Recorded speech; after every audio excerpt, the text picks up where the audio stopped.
এবার কিন্তু একটি গতিশীল বল ছিল, ব্যাটসম্যানকে ধ্বংস করেছে মানে ওভার ফলাফল বলে দিবে।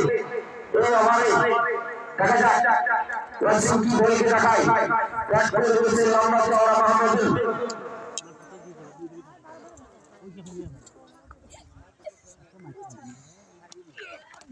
একদম ওয়াসিম